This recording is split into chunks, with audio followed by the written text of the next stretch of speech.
పురాతన కాలంలో మహాభారతంలో పాండవులు కౌరవులు అందరూ అన్ని యజుర్వేద వేదం, ఋగ్వేదం, యజుర్వేద వేదం, సామవేదం, అగర్వణ వేదం అన్ని రకాలుగా చూసుకోవచ్చు. ఇక్కడ సురేంద్రపురిలో ప్రతి ఒక్క సీను, ప్రతి ఒక్క పాట అనేది ఇక్కడ సురేంద్రపురిలో ప్రతి ఐడియల్ ద్వారా మనకి తెలియజేస్తున్నారు.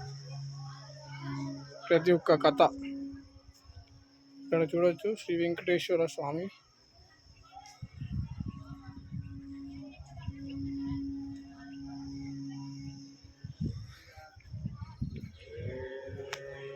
ఇక్కడ మనం మెయిన్గా సురేంద్రపురికి వచ్చినామంటే అన్ని మహాభారతంలో గతంలో జరిగిన మహాభారతంలో జరిగినటువంటి అన్ని సీన్లు అన్నీ తెలియజేస్తున్నారు. ఇక్కడ మనం 350 టికెట్ పెట్టినందుకు ఇక్కడ మనకి అన్ని పురాతన కాలం నాటి కథలన్నీ చెప్పబడుతున్నారు.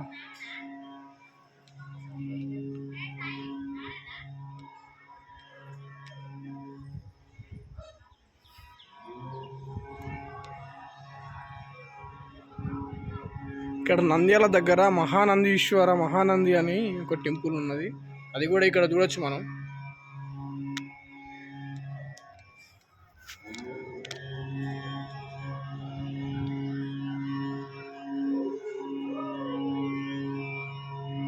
పానకల్ల నరసింహస్వామి మంగళగిరిలో వెలిసి ఉన్నాడు. అది కూడా ఇక్కడ మనం చూడొచ్చు. వరసిద్ధి వినాయకుడు కాణిపాకం మనకు తెలిసిందే, అది కూడా ఇక్కడ చూసుకోవచ్చు.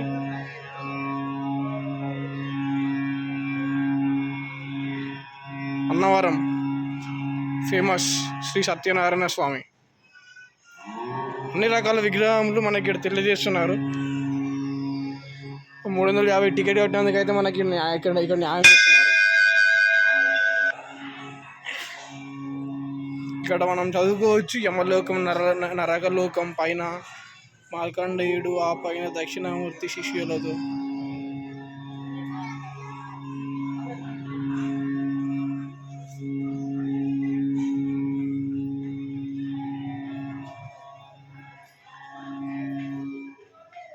అక్కడికి వెళ్ళినట్టయితే కైలాసనంకు దారి అని పైనకి చూపెడుతున్నారు. వెళ్ళి చూద్దాం నెక్స్ట్ ఏముంటుంది అక్కడ.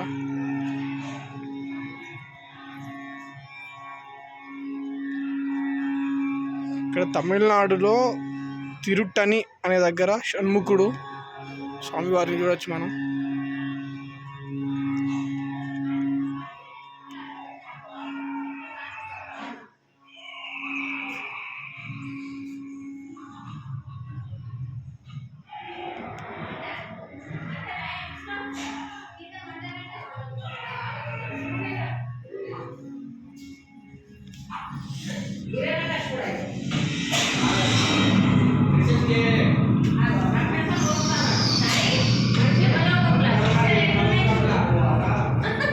ఇక్కడ మనం చూసుకోవచ్చు. ఇప్పుడు మనం వచ్చిందైతే యమలోకం.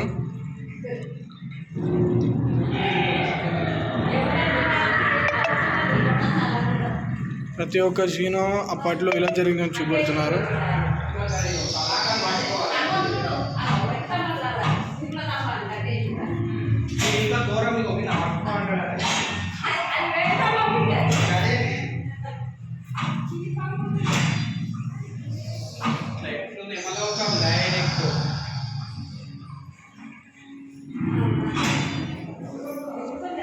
ఇక్కడ చూడవచ్చు. ప్రతి ఒక్క సీన్ మనకి విజువల్గా ఎలా జరిగింది అనేది కూడా మంచిగా మనకి తెలియజేస్తున్నారు.